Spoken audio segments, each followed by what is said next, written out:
अगले वक्तों की बात है कि किसी गांव में एक चुगलखोर रहता था।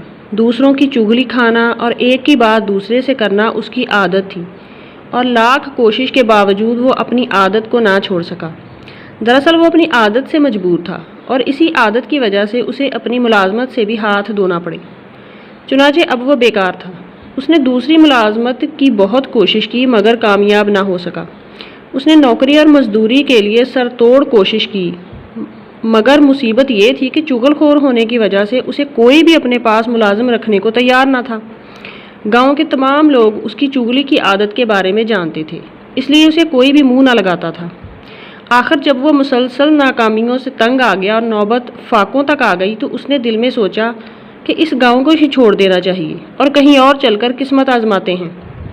चुनाचे उसने थोड़ा ज़रूरी सामान लिया और गांव छोड़कर सफ़र पर रवाना हो गया ताकि किसी और गांव या शहर में जाकर मेहनत मजदूरी करे।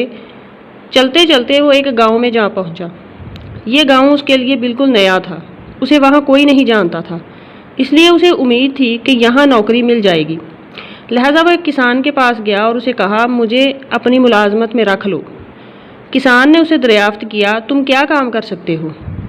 चुगलखोर ने जवाब दिया, मुझे खेती बाड़ी का सारा काम आता है, ये काम मैं अच्छी तरह कर सकता हूँ। इत्तेफाक की बात यह कि वो किसान बिल्कुल अकेला था और खेतों के काम काज में उसका हाथ बटाने वाला कोई न था। उसे एक मुलाजिम की ज़रूरत भी थी, इसलिए उसने सोचा कि चलो इसे ही मुलाजिम रख लेता हूँ, ये भी ज़रूरतमंद है और मेरा भी काम हल्का हो जाएगा। यही सोचकर उसने चुगलखोर से पूछा, अगर मैं तुम्हें अपने पास मुलाजिम रख लूँ तो तुम क्या तनख्वाह लोगे? इस पर चुगलखोर ने बड़े सुकून से जवाब दिया, कुछ नहीं, मेरी कोई तनख्वाह नहीं है। किसान को इसकी बात सुनकर बड़ा ही ताज्जुब हुआ कि वो काम भी करेगा और तनख्वाह भी नहीं लेगा, भला ये क्यों कर हो सकता है? उसने हैरानी से कहा, ये कैसे हो सकता है? जवाब में चुगलखोर कहने लगा, आप मुझे सिर्फ रोटी कपड़ा दे दें और इसके साथ सिर्फ एक बात की इजाज़त चाहिए, बस यही मेरी तनख्वाह है। किसान पूछने लगा, किस बात की इजाज़त? चुगलखोर बोला, आप मुझे सिर्फ इतनी इजाज़त दे दें कि 6 माह बाद मैं आपकी एक चुगली खा लिया करूं। चुगलखोर की ये बात तो बड़ी ही अजीब थी, लेकिन किसान ने अपने दिल में सोचा कि मुफ्त का नौकर मिल गया, खाली रोटी कपड़े में क्या बुरा है। उसने सोचा 6 माह बाद एक चुगली खाता है तो खा ले, मेरा क्या जाता है, ये किसी से मेरी चुगली खाकर मेरा क्या बिगाड़ लेगा, मेरे पास कौन से राज हैं जो जाहिर हो जाएंगे। लिहाजा उसने चुगलखोर से कहा कि मुझे तुम्हारी ये शर्त मंजूर है। लिहाजा चुगलखोर किसान के पास मुलाजिम हो गया। वो काम भी उसी का करता था और उसी के घर में रहता भी था। रोज़ाना सुबह सवेरे किसान के साथ खेतों में चला जाता, बैलों के लिए चारा काटता, हल चलाता, गाही करता और इस तरह काम में किसान का हाथ बटाता। दिन गुजरते गए और किसान को ये बात भी भूल गई कि 6 माह बाद चुगलखोर ने एक चुगली खाने की इजाज़त मांगी थी और उसने चुगली खाने की इजाज़त दे भी दी थी। उधर चुगलखोर को किसान के यहाँ मुलाजिम हुए 6 माह बीत चुके थे। अब उसका दिल चाह रहा था कि किसी से किसान की चुगली खाए। वो 6 माह से अब तक अपनी उस आदत पर जबर किए हुए था, मगर अब मुआहदे की मुद्दत ख़त्म होने पर अपने आप पर काबू पाना उसके बस में ना रहा। चुनाचे वो अपनी आदत से बिल्कुल मजबूर हो गया तो उसने सोचा कि अब चाहे कुछ भी हो मैं किसान की चुगली ज़रूर खाऊंगा और अब तो मुआहदे के मुताबिक मेरा हक भी बनता है। एक रोज़ किसान हस्बे मामूल अपने खेतों में गया हुआ था और घर में उसकी बीवी अकेली थी। ये देखकर चुगलखोर किसान की बीवी के पास गया और बड़ा हमदर्द बनते हुए कहने लगा, अगर तुम बुरा ना मानो तो मैं तुमसे एक बात कहूँ। किसान की बीवी बोली, ज़रूर कहो, इसमें बुरा मानने की क्या बात है? चुगलखोर और भी ज़्यादा हमदर्दी जताते हुए राजदाराना अंदाज में बोला, दरअसल किसान कोड़ी हो गया है, उसने अपनी ये बीमारी अब तक तुमसे छुपाई रखी है। किसान की बीवी को बड़ा ही ताज्जुब हुआ। ये बात उसके लिए बिल्कुल नई थी और उससे ज़्यादा हैरानकुन भी थी। चुगलखोर ने जब अपना तीर निशाने पर लगता देखा तो बोला, अगर तुम्हें यकीन ना आए तो आजमा के देख लो। अब तो किसान की बीवी भी सोच में पड़ गई। उसने दिल में सोचा, हो सकता है मुलाजिम ठीक ही कह रहा हो, भला इसको मुझसे झूठ बोलने की क्या ज़रूरत। फिर इसने उसे समझाते हुए कहा, अगर तुम ये जानना चाहती हो कि किसान कोड़ी हो गया है या नहीं तो किसान के हाथ को दांतों से काट कर देख सकती हो। अगर तुम्हें उसका हाथ नमकीन महसूस हो तो समझ लेना कि मैं सच कह रहा हूँ। किसान की बीवी को चुगलखोर की यह तजवीज़ पसंद आई। उसने सोचा इसे नौकर के झूठ सच का पता चल जाएगा। उसने कहा, अच्छा, कल जब मैं किसान का खाना लेकर खेतों में जाऊंगी तो उसके हाथ पर काट कर ज़रूर देखूंगी। चुगलखोर किसान की बीवी से ये बातें करके सीधा खेतों की तरफ चल दिया, जहां किसान पहले ही से खेती बाड़ी के कामों में लगा हुआ था। दरअसल उन दिनों फसल पक चुकी थी, जिसकी वजह से किसान 2 दिन अपने घर नहीं गया। उसे रात को भी खेतों में ही रहना पड़ता था। चुगलखोर किसान के पास गया और उसे बड़ी राजदाराना अंदाज से कहने लगा, तुम इधर खेतों में काम करते फिर रहे हो और उधर तुम्हारी बीवी पागल हो गई है। किसान बड़ा हैरान हुआ। उसने हैरत से पूछा, क्या कह रहे हो? चुगलखोर ने उसे यकीन दिलाते हुए कहा, मैं सच कह रहा हूँ, वो तो पागलपन में लोगों को काटने को दौड़ती है। किसान ने दिल में सोचा कि नौकर शायद ठीक ही कह रहा होगा, भला इसे इस किस्म का झूठ बोलने की क्या ज़रूरत, हो सकता है मेरी बीवी वाकई में पागल हो गई हो। चुगलखोर ने जब किसान को शशोपंज में मुब्तला देखा तो बोला, अगर तुम्हें मेरी बात पर यकीन नहीं तो कल जब वो खाना लेकर आए तो उस वक़्त देख लेना। इस पर किसान कहने लगा, हाँ ये ठीक है, आज रात तो मुझे खेतों में ही रहना है, कल जब वो खाना लेकर आएगी तो देख लूँगा। चुगलखोर ने ये जान लिया कि किसान इसकी बातों में आ गया है, तो वहाँ से किसान के सालों के पास चला गया और बोला, तुम लोग यहाँ मज़े कर रहे हो और तुम्हारा बहनोई तुम्हारी बहन की बेइज्जती करता है। किसान के सालों ने चुगलखोर की ये बात सुनी तो बहुत परेशान हुए, लेकिन उन्होंने कहा, मगर हमारी बहन तो हमें कभी कुछ नहीं बताती। इस पर चुगलखोर बोला, वो बेचारी शर्म के मारे तुम्हें कुछ नहीं बताती, वरना किसान खेतों में सबके सामने उसकी बेइज्जती करता है। लेकिन हम तुम्हारी बात पर यकीन कैसे कर लें? इस पर चुगलखोर झट से बोला, अगर तुम लोग ये समझ रहे हो कि मैं झूठ कह रहा हूँ तो कल दोपहर को जब तुम्हारी बहन खाना लेकर खेतों में जाएगी उस वक्त तो तुम लोग खुद अपनी आंखों से देख लेना। किसान के साले ये सुनकर बहुत गुस्से में आ गए। वो अपनी बहन की बेइज्जती बर्दाश्त नहीं कर सकते थे। उन्होंने चुगलखोर से कहा कि ठीक है, कल हम खेत में छुपकर ये सब कुछ अपनी आंखों से देखेंगे। चुगलखोर वहाँ से सीधा किसान के भाइयों के पास गया और बोला, बड़े अफसोस की बात है, तुम लोग सब एक माँ की औलाद हो और फिर भी अपने भाई की मदद नहीं कर सकते। किसान के भाइयों ने हैरत से पूछा, क्या हुआ?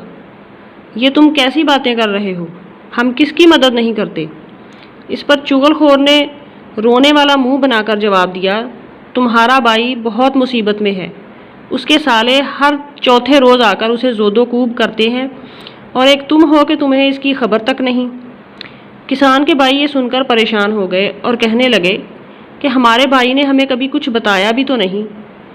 चुगलखोर बोला, वो तुमसे क्या कहे, बेचारा अपनी शराफत की वजह से कुछ नहीं बोलता और खामोशी से अपनी बेइज्जती बर्दाश्त कर लेता है। जवाब में भाई कहने लगे, हमें तो तुम्हारी बात पर यकीन नहीं आ रहा। ये सुनकर चुगलखोर ने कहा, अगर तुम लोगों को मेरी बात का यकीन नहीं तो कल दोपहर को आकर अपनी आंखों से ये सब देख लेना कि किस तरह किसान के साले उसे मारते हैं। किसान के भाई बहुत गुस्से में आ गए। उन्होंने कहा, ठीक है, कल हम देख लेंगे कि वो हमारे भाई को हाथ कैसे लगाते हैं, अभी हम मरे नहीं हैं। इस तरह चुगलखोर सब लोगों से ये बातें करके वापस आ गया और अपने काम काज में आकर इस तरह मसरूफ़ हो गया कि किसी को कानों कान इस बात की खबर तक ना हुई कि वो कहाँ गया था और कहाँ से आया है। दूसरे रोज़ दोपहर को जब किसान की बीवी खाना लेकर खेतों में आई तो किसान ने टेढ़ी आंखों से उसकी तरफ देखा। वो बड़ी एहतियात से उसकी हर हरकत का जायज़ा ले रहा था, क्योंकि उसके दिल में था कि कहीं पागल होने की वजह से वो उसे काट ना ले। दूसरी तरफ किसान की बीवी ये कोशिश कर रही थी कि किसान किसी तरह इसके करीब हो और वो उसे काट कर देखे कि वो नमकीन है या नहीं। जूँ ही वो छाछ का मटका और रोटियों की चंगेर आगे रखकर बैठी, किसान जल्दी से पीछे हो गया। ये देखकर उसकी बीवी भी रोटियों की चंगेरी आगे बढ़ाने के बहाने कदरे आगे हो गई और फिर जूं ही किसान ने रोटी पकड़ने के लिए हाथ आगे बढ़ाया, उसने झपट कर उसका हाथ पकड़ लिया और उस पर काटने के लिए मुंह आगे बढ़ाया। किसान उछलकर दूर चला गया। अब तो उसे पक्का यकीन हो गया कि वाकई उसकी बीवी पागल हो गई है और काट खाने को दौड़ती है। किसान को नौकर की कही हुई बात सच मालूम हुई। उधर उसकी बीवी ने जब ये देखा कि किसान उसे हाथ पर काटने नहीं देता, तो उसे यकीन हो गया कि किसान वाकई कोढ़ी हो गया है और नौकर की बात बिल्कुल ठीक है। उसने एक बार फिर आगे बढ़कर किसान की कलाई पकड़ने की कोशिश की। ये देखकर किसान ने आओ देखा ना ताओ और बीवी को बुरी तरह उसने डांटना शुरू कर दिया। जो ही उसने बीवी की बेइज्जती शुरू की, करीब ही खेत में छुपे हुए किसान के साले बाहर निकल आए। उनके सामने उनकी बहन की बेइज्जती हो रही थी। वो सारे के सारे ललकारते हुए आगे बढ़े और किसान पर टूट पड़े। आज देखते हैं तुम किस तरह हमारी बहन की बेइज्जती करते हो। उनका आगे बढ़ना था कि दूसरे खेत में छुपे हुए किसान के भाइयों ने देख लिया और वो भी निकलकर बाहर आ गए। उन्होंने किसान के सालों को ललकारा कि आज हम देखते हैं तुम किस तरह हमारे भाई को मारते हो। उसके बाद वो सब एक दूसरे पर टूट पड़े।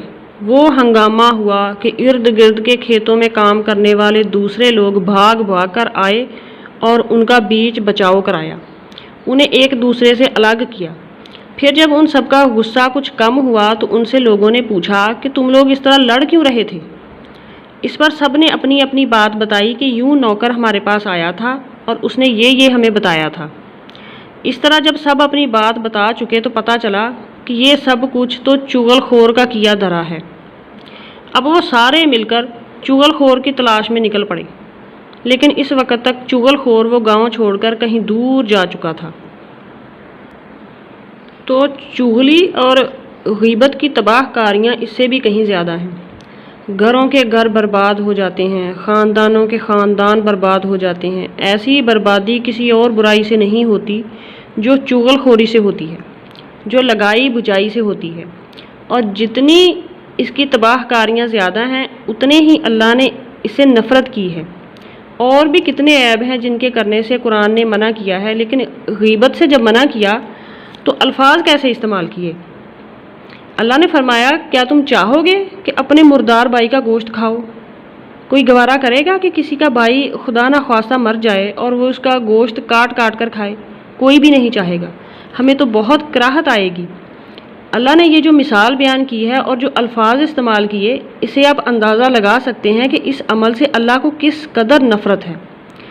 फिर मेरे नबी सल्लल्लाहु अलैहि वसल्लम जब मेराज पर तशरीफ़ ले गए तो आपने देखा कि कुछ लोग जिनके नाखून तांबे के हैं, वो अपने चेहरे अपने नाखूनों से नोच रहे हैं। आपने दरियाफ्त फरमाया, जिब्राइल ये कौन लोग हैं? जिब्राइल अलैहिस्सलाम ने अर्ज़ की, या रसूलल्लाह सल्लल्लाहु अलैहि वसल्लम, ये आपकी उम्मत के वो लोग हैं जो अपने मुर्दार भाई का गोश्त खाते थे, यानी गीबत करते थे। आप ज़रा गौर करें कि इस मकरूह फ़ेल की मज़म्मत कैसे की, यानी इंसान का गोश्त खाना, और वो भी जो मरा हुआ हो। मरे हुए इंसान का गोश्त खाना, और इंसान भी वो जो आपका अपना भाई है। कैसी खौफनाक मिसाल दी अल्लाह ने। हमें गीबत करने से इतनी ही नफ़रत होनी चाहिए जितनी मरे हुए भाई का गोश्त खाने से कराहत होती है। दूसरी बात यह कि हो सकता है आप जिसकी बुराई बयान कर रहे हैं वो बुराई उसमें मौजूद ही ना हो, फिर ये गीबत नहीं बुहतान है, और बुहतान गीबत से भी बड़ा जुर्म है। जहाँ दो चार लोग मिलकर बैठते हैं तो उनकी गुफ्तगू सिर्फ़ और सिर्फ गीबत करना ही होती है, और गीबत में अक्सर दूसरे के वो ऐब या वो कमियां कोताहियां बयान की जाती हैं जो उसमें सिरे से होती ही नहीं, यानी बुहतान लगाए जाते हैं। तो अपनी ज़ात को पाक साफ करने की कोशिश करें, खुद पर मेहनत करें। ऐसे लोगों से दूर रहें जिनका काम सिर्फ़ और सिर्फ दूसरों की गीबतें करना है। आपके वो दोस्त या रिश्तेदार जिनसे आप मशवरे करते हैं, अपने मसाइल डिस्कस करते हैं, उनके किरदार पर गौर करें, कहीं वो आपको गलत रास्ते पर ना चला दें। सोहबत बहुत मैटर करती है। अपने दोस्त, अपने मुशीर अपने साथ अच्छे रखो, ज़िंदगी बहुत खूबसूरत हो जाएगी। आपकी तबीयत पर अच्छा असर पड़ेगा, रात को नींद भी अच्छी आएगी, डिप्रेशन भी नहीं होगा। जिसकी आप बुराई बयान करते हैं उसकी आप किरदार कुशी कर रहे होते हैं, दूसरों के सामने उसकी तजलील कर रहे होते हैं। आपकी वजह से दूसरों की नज़र में उस बंदे या बंदी की इज़्ज़त में कमी हो गई, बल्कि उसकी इज़्ज़त 2 कौड़ी की हो गई। कितना बड़ा जुल्म है ये। आज ही तौबा करें और जिसकी गीबतें की हैं उसके लिए अब दुआए खैर किया करें। अल्लाह पाक हमें समझने और अमल करने की तौफीक अता फरमाए। आमीन।